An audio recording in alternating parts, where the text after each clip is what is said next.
Thank you, Madam Chair. And I know my language is confusing. The way it's written, I totally oppose it. If you could totally gut the language and put another bill in place, or another bill that does the same thing in place, I would support it. It's a wonderful concept.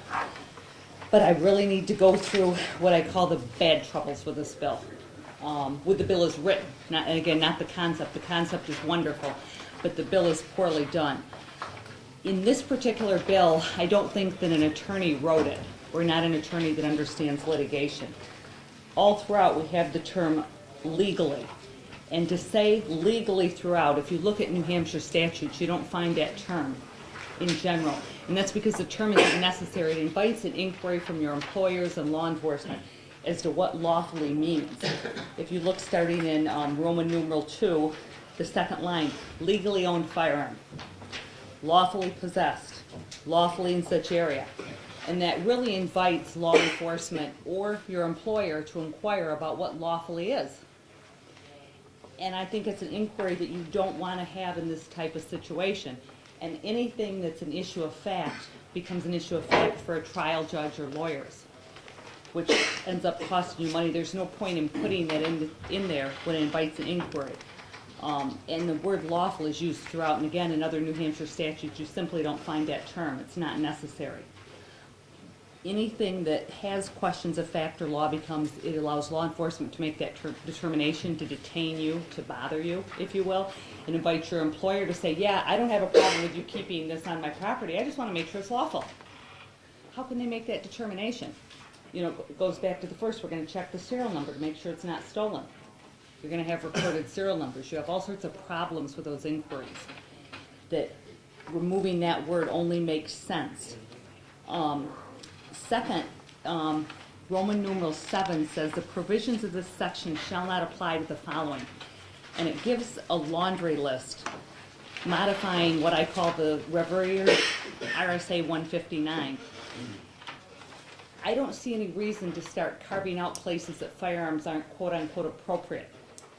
We have all sorts of federal facilities, state laws, places people can't carry firearms. The language here is particularly sloppy. Any property where a nuclear-powered electricity generation facility is located. What in the world does that mean? Does that mean the town?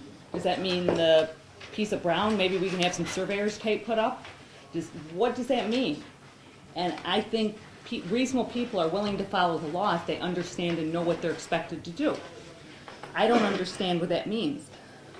Any state or county correctional facility or property under the control of the Department of Corrections.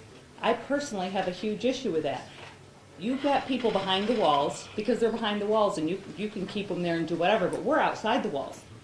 And I shouldn't be punished. I don't happen to have, thank goodness, family or friends in prison, but I have clients in prison.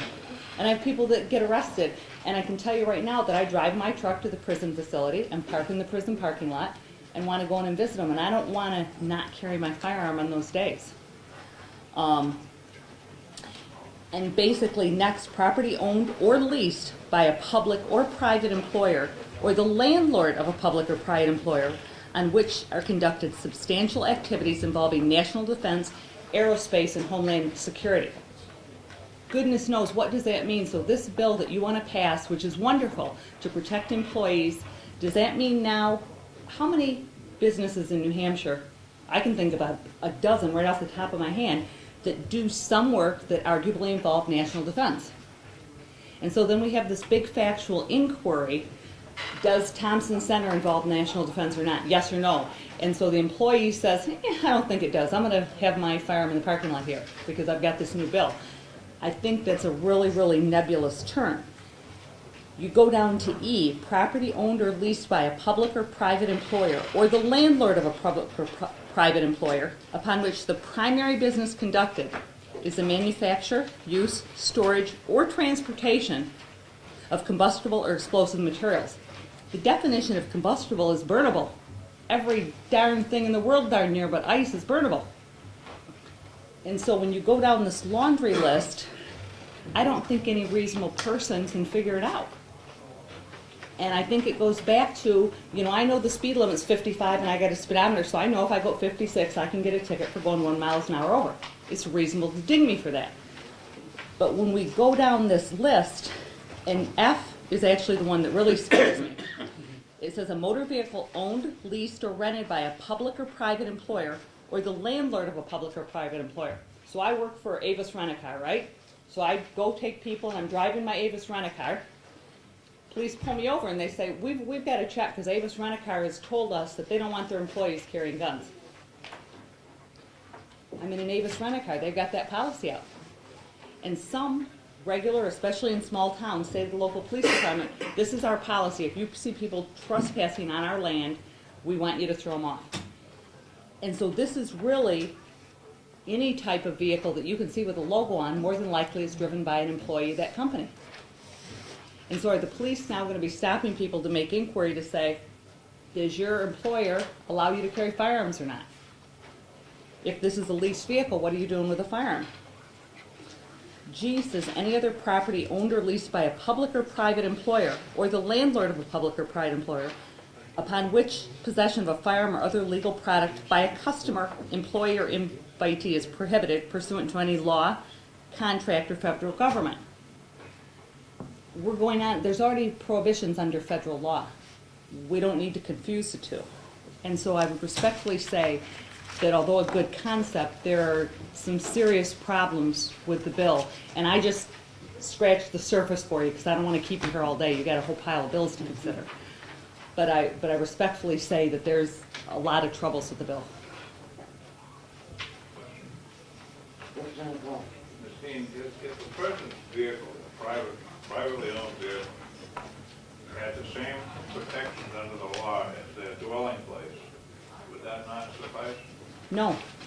Okay. No, not with this law. Normally, yes, I'm sorry. Not with this law, as I see it in front of me. No, it would not.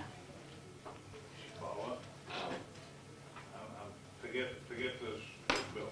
Okay. If we were to change the law so that your private vehicle had the same legal protections as your home, would that then qualify on protecting the individual who keeps a firearm? Not with this bill the way it's written in No, here. not this bill. Oh, just forget the bill. Oh, then yes, because here's the good thing, the state can always give more constitutional protection than the feds. They can't give less, but they can give more. And absolutely, there's all sorts of constitutional protections that I think should be extended to a person's motor vehicle. Thank you. Yeah, yes, sir. Any other questions? Thank you. Thank you. Oh, wait. Oh, I apologize. I don't know if you went to med school or not. I'm having a problem reading your writing. I apologize. I'm going to go someday, but let me